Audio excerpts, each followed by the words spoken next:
विनायकरावांना 3 मुले होती. ते छोट्याशा कंपनीत कामाला होते. त्यांचा भागेल एवढाच पगार होता आणि त्यांची बायको हाऊसवाईफ होती. पगार जास्त नसल्यामुळे त्यांनी आयुष्य काटकसरीने काढले होते. मुलांच्या शिक्षणासाठी त्यांनी खूप मेहनत केली होती व मुलांना खूप शिकवले होते. चांगल्या मोठ्या पदावर मुले कामाला लागली होती. त्यांची मुले कामाला लागल्यानंतर त्यांची लग्न झाली व विनायकरावांनी पण आता रिटायरमेंट घेतली होती. कारण त्यांचे वय झाले होते व ते सारखे सारखे आजारी पडत असायचे. त्यांच्या आजारपणाला मुले कंटाळली होती.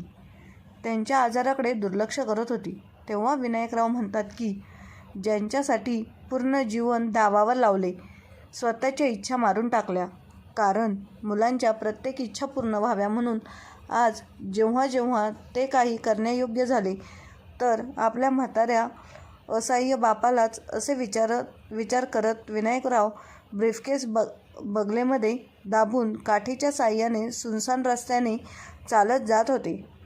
जेव्हा डोळ्यात आलेल्या पाण्यामुळे वाट अंधुक दिसत तेव्हा ते थोडा वेळ थांबून आपले डोळे पुसत आणि पुन्हा पुन्हा आपल्या मुलांचे शब्द आठवत होते. त्या रात्री तुमची 3 मुलं बोलत होते. मधला मुलगा सूरज आपल्या मोठ्या भावाला बोलत होता, तर मयूरदादा, तू काय विचार केला आहेस? बाबांना अशा आजारी अवस्थेत घरात ठेवणे योग्य आहे का? दादा, मी तर म्हणतो त्यांना नेऊन सोडू, कमीत कमी आपला पिच्छा तरी सुटेल त्यांच्याशी. विनायकरावांच्या लहान मुलाचे म्हणजेच राहुलचे आवाज होते. दोघांचे बोलणे ऐकून मोठा मुलगा मयूर म्हणाला, काय करू, मलाही काही समजत नाही. आपल्याला नावं ठेवतील. अजून आजारी वडिलांना वृद्धाश्रमात नेऊन सोडले आहे. आपल्या वडिलांची सेवा करायला नकार देत आहेत. परंतु मयूरदादा, आपले त्यांच्यासोबत राहणे शक्य नाही. घरात लहान लहान मुलं आहेत. जर बाबांचे इन्फेक्शन त्यांना लागलं तर? यावर मोठा मुलगा मयूर म्हणाला, अरे, ही काळजी मला पण सतावत आहे. जर आपण बाबांना एका वृद्धाश्रमात ठेवले तरी पण तिथले लोक त्यांना त्यांच्या आजारपणामुळे काढून देतील तर 2 नंबरचा मुलगा सूरज राहुलला म्हणाला, अरे, आपण त्यांना वृद्धाश्रमामध्ये सोडून येऊ, त्यानंतर ती तिथे राहो किंवा जाओ, आपल्याला काय ते जाणे आणि वृद्धाश्रमवाले जाणे. मयूर म्हणाला, पागल आहे का? अरे, वडील आहेत ते आपले. वृद्धाश्रमवाल्यांनी काढून दिले तर ते बिचारे कुठे जातील? राहुल म्हणाला, तर बी पॉझिटिव्ह दादा. अरे, ते चांगले असते तर आपणच कशाला त्यांना घरातून बाहेर काढण्याचा विचार केला असता. त्यांचाही नाईलाज आजार, काय त्यांच्या या आजारापासून आपल्याला धोका नाही का? दादा, समजतं का? बरं नाही, त्यांना टीबी आहे, टीबी. आणि तसे पण त्यांनी आपले जीवन जगून झाले आहे. 2 वर्षानंतर 80 वर्षाचे होऊन जातील. त्यानंतर त्यांच्याजवळ वेळ किती उरणार? होऊ शकते या 2 वर्षातच मुक्ती भेटून जाईल. परंतु हे तर निश्चित आहे, आपल्यामधून कोणाला किंवा आपल्या मुलांना ही झाले तर आपले जीवन बर्बाद होऊन जाईल. असे राहुल बोलत होता. कलियुगी मुलांचे आपल्याविषयी असे विचार ऐकून विनायकरावांच्या पायाखालची जमीन सरकून गेली. आता त्यांना त्या घरात 1 मिनिटही राहावे असे वाटत नव्हते. ज्या अंथरुणावर पडतात त्यांना झोप लागत होती, आज मात्र तेच कूच बदलूनच परेशान कधी उठून रूममध्ये इकडून तिकडे फिरत होते, तर कधी खिडकीजवळ बसून बाहेरच्या गार्डनला निहाळत होते. त्या अंधुक उजेडात लॉनमध्ये खेळत असलेले त्यांचे मुलांची मुलं लहानपणाचे चित्र त्यांच्यासमोर येत होते. काही वेळातच किती सर्व बदलून गेले होते. ज्या घराला आपल्या बायकोसोबत मिळून प्रेमाने सुंदर असा बंगला बनवला होता, आज तेच घर त्यांना खायला उठत होते. अशा कित्येक गोष्टी आठवते त्या घराच्या प्रत्येक कोण्या नाळत होते आणि भूतकाळात हरवत होते. लगबगीने अर्धी रात्र अशी निघून गेली. तेव्हा त्यांना हे सहन झाले नाही तर ते घरातून निघून गेले आणि रस्त्याने चालू लागले. चालता चालता जेव्हा त्या रस्त्याला 2 वळणं फुटले, एक पावशेर यामध्ये जात होता आणि एक छोट्याशा गरिबांच्या वस्तीत विनायकरावांनी उदास होऊन दोन्ही वाटांकडे बघितले व ते गरिबांच्या वस्तीकडे निघाले, जिथे ते सुरुवातीच्या काळात राहत होते. पुढे वाट एकदम सुनसान आणि अंधारी झाली, परंतु विनायकरावांच्या मनात आपल्या मुलांचे बोललेले शब्द चाकूप्रमाणे वार करत होते आणि त्यांचे पाय हळूहळू वस्तीकडे चालत होते. शेवटी मोठ्या मुलाचा निर्णय योग्य ठरला होता आणि दोघेही त्याच्या निर्णयाने खुश झाले होते. मोठ्या मुलाचे म्हणजेच मयूरचे म्हणणे असे होते की वडिलांना आपण माझ्या सासूरवाडीच्या ओळखीत नातेवाईकच्या हॉस्पिटलमध्ये भरती करू, काही दिवस त्यांना तिथे ठेवण्याचे नाटक करू आणि मग नंतर डॉक्टरांना सांगून त्यांची जीवनयात्रा तिथेच संपवू. मनात असे विचार चालू असतानाच एका दगडामुळे विनायकरावांना ठेच लागली आणि ते जोराने खाली पडले. त्यांच्या हातातील ब्रीफकेस दूर जाऊन पडला. कसेबसे करून ते उठले, स्वतःला सावरले, बाजूला पडलेले ब्रीफकेस उचलले आणि जवळच असलेल्या एका ओट्यावर जाऊन बसले. त्यांना आपल्या भूतकाळातल्या प्रत्येक गोष्टी आठवत होत्या. कसे त्यांनी व त्यांच्या बायकोने आपल्या मोठ्या मुलाचे मयूरचे जीवन वाचवण्यासाठी डॉक्टरांचे पाय धरले होते. मयूरला रक्त कमी होते, वाचण्याचा बिलकुलही भरोसा नव्हता, तर त्यांच्या पत्नीने स्वतःचे रक्त देऊन डॉक्टरांचे पाय धरून त्याला वाचवण्यासाठी आग्रह केला होता. आणि आज तेच मुलं आपल्या आजारी बापाला, आपल्या वडिलांना हॉस्पिटलमध्ये ठेवून त्यांना मारण्याची योजना आखत आहे. ते स्वतःलाच कोसत होते. थंड हवा त्यांच्या शरीराला झोंबत होती. ते आपल्या विचाराच्या तंद्रीतच होते. ते ओट्यावर मागे भिंतीला सरकून बसले. मागील जीवन आठवत आठवत केव्हा सकाळ झाली त्यांना कळालेच नाही. सकाळी सकाळी जेव्हा त्यांचा डोळा लागला होता तेव्हा ते त्या ओट्यावर भिंतीला खेटून बसले होते. त्या घराचा दरवाजा उघडला आणि एक 30 वर्षाचा युवक बाहेर आला. त्याने विनायकरावांच्या खांद्यावर हात ठेवले आणि त्यांना उठवू लागले. विनायकराव एकदम गोंधळून उठले आणि त्यांची क्षमा मागितली व तिथून जाण्याकरता निघाले. तर तो युवक म्हणाला, तुम्ही विनायक बाबा आहे ना, परंतु तुम्ही इथे कसे? विनायकराव त्याच्या चेहऱ्याकडे बघून त्याला ओळखण्याचा प्रयत्न करू लागले, परंतु कमजोर झालेल्या स्मृतीमुळे ते त्याला ओळखू शकले नाही.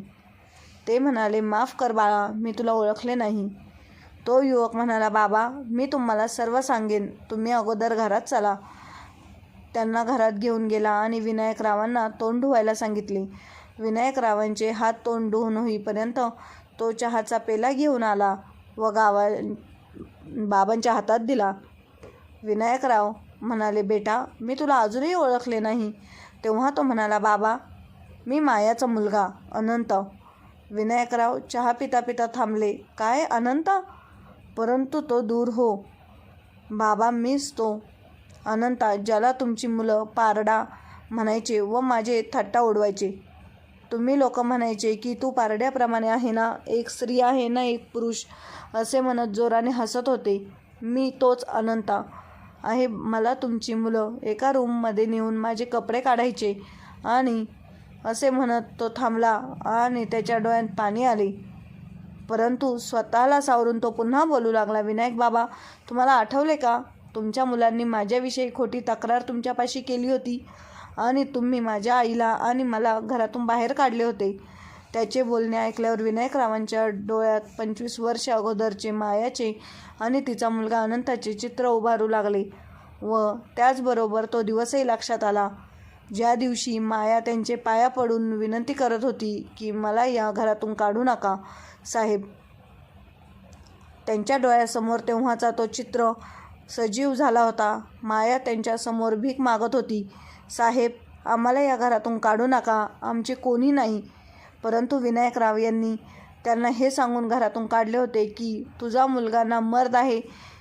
या घरात माझी 3 मुलं आहेत. जर तुझा मुलगा या घरात राहिला तर माझ्या मुलांवर काय परिणाम होईल त्याचा? हा हिजडा आहे, हिजडा. उद्याला टाळी वाजवेल, नाचेल, हे सहन नाही होणार मला. लोक काय म्हणतील? विनायकरावांच्या घरात हिजडा आहे. आम्ही पॉश एरियामध्ये राहतो, खूप नाव आहे आमचे इथे. तू या अनंताला इथून कुठेतरी लांब पाठव, नाही तर याला हिजड्यांच्या हवाली कर, असे म्हणून विनायकराव तिथून निघून गेले. माया आपल्या मुलाला गळ्याला लावून रडू लागली. दुसऱ्या दिवशी घरासमोर आजूबाजूच्या लोकांची गर्दी झाली. त्याच्यासोबत काही हिजडे पण होते. विनायकराव मायाला तिचा मुलगा त्या हिजड्यांना द्यायला सांगत होते, परंतु मायाने नकार दिला. ते घर सोडून जायची तयारी करू लागली, परंतु 1-2 हिजडे त्या मुलाला मायापासून ओढण्याचा प्रयत्न करू लागले. परंतु माया काठी घेऊन त्यांच्याकडे धावली व त्यांना आपल्या मुलाला घेऊन जाऊ दिले नाही. काही वेळानंतर सर्वजण जिकडे तिकडे निघून गेले. माया पण आपल्या मुलाला येथून घेऊन निघाली. विनायकरावांना माया व अनंताचे घर सोडून जाणे पाठवू लागले. कसा आनंदा त्यांच्याकडे आज धरून बघत होता, जणू तो निवेदन करत होता, विनायक बाबा आम्हाला नका पाठवू इथून. परंतु विनायकरावांनी त्या निवेदनाला स्वीकार केला नाही की त्याची बायको सुरेखा खिडकीमधून एका आईची ममता व अनंताचे दुःख बघून तळमळत होती. काही वर्षानंतर हे प्रसंग आठवतात विनायकरावांचे मन विचलित झाले. त्यांच्या तोंडून काही शब्द फुटत नव्हते. तसेच त्यांनी पेला खाली ठेवला. अनंताला म्हणाले, मला माझ्या कृत्याबद्दल खूप पश्चाताप होत आहे. तुझी कशी माफी मागू मला समजत नाही. होऊ शकले तर मला माफ कर अनंता.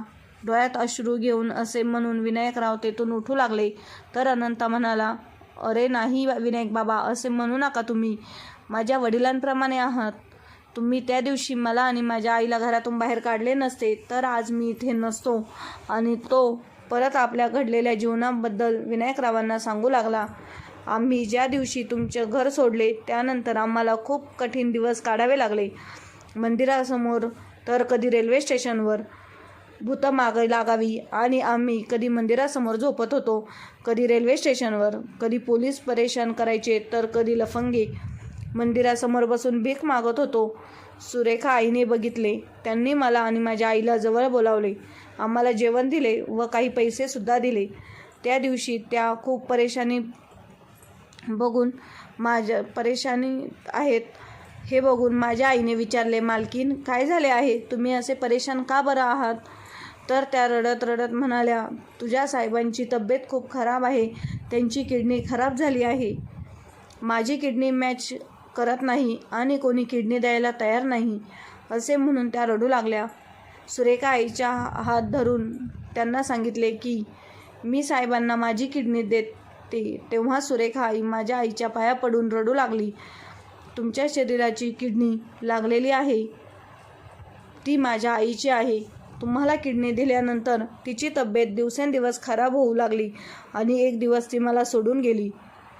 माझ्या आईच्या निधनानंतर सुरेखा आईने माझ्या शिक्षणाची हमी घेतली. त्यांनी मला एका बोर्डिंग स्कूलमध्ये पाठवले आणि माझ्या शिक्षणावर जे खर्च होते ते करू लागल्या. आज मी जे काय आहे ते फक्त सुरेखा आईमुळे. विनायकराव स्तब्ध झाले. त्यांना किडनी खराब झाली होती तेव्हाची गोष्ट लक्षात आली. त्यांची मुलं काही ना काही कारण सांगून मागे सरत होते आणि तुम्ही नवीन किडनी शोधून घेऊन या असं म्हणून पैशांचे गठ्ठे त्यांच्यासमोर ठेवून निघून गेले होते.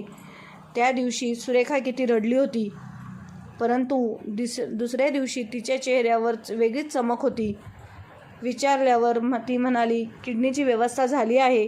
आणि त्यानंतर मग विनायकरावांना काहीच आठवत नाही, कारण त्यांचे लगेच ऑपरेशन सुरू केले. आज त्यांना स्वतःची खूप लाज वाटत आहे, कारण ज्याला नीच निकृष्ट समजून त्यांनी घरातून काढले होते त्याच्यामुळे त्यांच्याचमुळे त्याचे जीवन वाचले होते. अनंता म्हणाला, आता माझे नाव अनंत नाही तर दीपक आहे. सुरेखा आईने माझे नाव दीपक ठेवले आणि म्हणाल्या, कोणालाच माहीत पडून देऊ नको की तू हिजडा आहे. तू कधीच गाणं करणार नाही. तुझ्या शिक्षणावर जेवढा पण खर्च होईल तेवढा मी पूर्ण करेल आणि तुला माझ्या मुलांप्रमाणे कुठेतरी मोठ्या पदावर नोकरीला लावेल. परंतु मध्येच सुरेखा आईचे निधन झाले आणि माझे शिक्षण 12वीपर्यंतच झाले. मग नंतर मी एका कंपनीत नोकरीला लागलो. आता मी एका कंपनीमध्ये नोकरी करतो आणि हे घर मला कंपनीतर्फेच मिळाले आहे. असे म्हणताना त्याची नजर विनायकरावांच्या चेहऱ्यावर पडली. तो म्हणाला, विनायक बाबा तुम्ही आजारी आहात का? तो त्यांच्याजवळ जाऊन त्यांना हात लावणार तर विनायक बाबा मागे सरले आणि म्हणाले, मला हात लावू नको, मला TB आहे. माझा रोग तुला होईल, असे म्हणत ते जोराने रडू लागले आणि रडत रडत सर्व घडलेली हकीकत अनंताला ऐकवली. अनंताने त्यांना सांत्वन देत म्हटले, विनायक बाबा, क्वचित तुम्हाला माहीत नाही, मी ज्या कंपनीत काम करतो तेथे TBच्या पेशंटचे औषध बनवले जाते. मी माझ्या वरिष्ठ अधिकाऱ्यांशी बोलून तुमचा हा इलाज विषयी काहीतरी पर्याय शोधतो. तुम्ही निश्चिंत राहा. विनायकराव अनंताच्या गळ्यात पडले आणि म्हणाले, परंतु बेटा, माझा आजार तुला लागला तर? अनंताने त्यांना मध्येच टोकले आणि म्हणाले, नाही बाबा, असे काहीच होत नाही. TBचे आजार कोणाचे कोणाला लागत नाही. आता मला तुमची सेवा करण्याची संधी द्या. आता तुम्ही कुठे जाणार नाही, येथेच राहा माझ्यासोबत, असे म्हणत तो त्यांच्या पायाजवळ बसला. विनायकरावांच्या डोळ्यातून सतत अश्रू वाहत होते. ते अनंताच्या खांद्यावर पडत होते. त्यांना आपल्या करणीचे खूप पश्चाताप होत होता. त्यांच्या जीवनामध्ये अनंता एक देवदूत बनून आला होता. आज त्यांना वाटत होते की अनंता माझा मुलगा असता तर किती बरे झाले असते. त्यांनी प्रेमाने अनंताच्या डोक्यावरून हात फिरवला. काही दिवस ते अनंताबरोबरच राहिले. दिवसेंदिवस त्यांची तब्येत सुधारत होती. एक दिवस अनंता कामावर गेल्यावर विनायकराव घरातून निघून गेले. अनंता घरी आल्यावर त्याने विनायक बाबांना खूप शोधले, परंतु ते त्याला कुठेच भेटले नाहीत. त्याला वाटले ते आपल्या घरी परत गेले आणि तो निराश होऊन बसला. इतक्यात एक ॲटो त्याच्या घरासमोर येऊन थांबली. त्यांनी दार उघडून बघितले तर त्या ॲटोमध्ये विनायक बाबा बसलेले होते आणि म्हणाले, अरे विनायक बाबा, तुम्ही कुठे गेले होते? मला सांगून पण गेले नाहीत. मी किती परेशान झालो होतो. विनायक बाबा म्हणाले, सांगतो, मी तुला सर्व काही सांगतो. अगोदर तू ॲटोमध्ये तर बस. विनायकरावांबरोबर ॲटोमध्ये बसला. 15-20 मिनिटांमध्येच तो ॲटो त्याच्या बंगल्यासमोर येऊन थांबला. विनायकरावांनी अनंताचा हात धरून त्याला घरामध्ये घेऊन गेले. संध्याकाळ होत होती, परंतु विनायकरावांच्या म्हाताऱ्या शरीरात नवीन जोश येत होता. बंगल्यामध्ये लावलेले ते रंगीबेरंगी लाईट त्यांच्यामुळे घर एकदम चमचम करत होते. त्यांनी घरासमोरील गार्डनमध्ये बघितले तर त्यांची तिन्ही मुले दारूचे ग्लास हातात घेऊन बसले होते. समोर टेबलावर दारूच्या बाटल्या ठेवलेल्या होत्या. विनायकराव त्यांच्यासमोर गेले तर ते आश्चर्यचकित झाले. बाबा, कुठे गेले होते तुम्ही? आणि हा काय तमाशा लावलाय तुम्ही? जायचे होते तर सांगून जायचे ना. तोंड घेऊन निघाले रात्री चोरांसारखे. आम्ही तुम्हाला किती शोधले. तर विनायकराव म्हणाले, परंतु तुम्ही तर माझ्यासोबत राहायला तयार नव्हते ना, तर मग मला का बरं शोधत होते? हे ऐकून त्यांची तिन्ही मुलं दंग झाली. हिम्मत करून सर्वात लहान मुलगा राहुल समोर आला आणि म्हणाला, ते याच्यासाठी की तुम्हाला TB आहे आणि हा TB आम्हाला किंवा आमच्या मुलांना होऊ नये म्हणून आम्ही तुम्हाला आमच्यासोबत नाही ठेवू शकत. अच्छा, तर मग मी तुमच्यासोबत नाही राहू शकत ना? विनायकराव म्हणाले. तर 2 नंबरचा मुलगा सूरज लगेच म्हणाला, हो, खरंच आहे तुमचं. नाही राहू शकत आम्ही तुमच्यासोबत. विनायकराव म्हणाले, ठीक आहे, मला माहीतच होते असेच होणार आहे, म्हणून मी एक निर्णय घेतला आहे. म्हणजे काय अर्थ आहे त्याचा? मयूरने विचारले. तर विनायकराव म्हणाले, हेच की तुम्ही माझ्यासोबत नाही राहू शकत तर तुम्ही तुमच्या राहण्यासाठी ठिकाण बघून घ्या. कारण हे घर माझे आहे आणि माझ्या नावावर आहे. मी या घराच्या जागेवर एक आश्रम बांधण्याचा निर्णय घेतला आहे, जेथे परिवाराने व समाजाने दुखावलेल्या लोकांना सहारा भेटू शकेल, ज्यांची सेवा होऊ शकेल आणि त्यांची सर्व जबाबदारी माझ्या या दत्तक घेतलेल्या मुलावर म्हणजेच दीपकची आहे. हाच या आश्रमाला सांभाळेल, असे म्हणत विनायकरावांनी अनंताच्या डोक्यावरून हात फिरवला आणि संपत्तीचे कागद दीपकच्या हातात देऊन त्याला बघायला सांगितले. तिन्ही मुलं एक दुसरी यांची तोंड बघत होते आणि ते संपत्तीचे कागद असे फडफडत होते जसे ते तिघांवर जोरजोराने हसत होते. आज त्यांना आपल्या कळणीचे फळ भेटले होते. एक वडील आपल्या मुलांना फक्त प्रेमच नाही देऊ शकत, तर त्यांना त्यांच्या जीवनाचा पाठही शिकवू शकतात. तसंच विनायकरावांनी आपल्या तिन्ही मुलांना चांगलीच अद्दल घडवली होती. त्यांनी आपली प्रॉपर्टी अनंताला सांभाळायला सांगितली, त्याच्या स्वाधीन केली. अशा प्रकारे विनायकरावांनी आपल्या मुलांना अद्दल घडवली. तर मित्रांनो, तुम्हाला आजची स्टोरी कशी वाटली कमेंट बॉक्समध्ये नक्की कळवा आणि आवडली असेल तर शेअर सबस्क्राईब नक्की करा. धन्यवाद.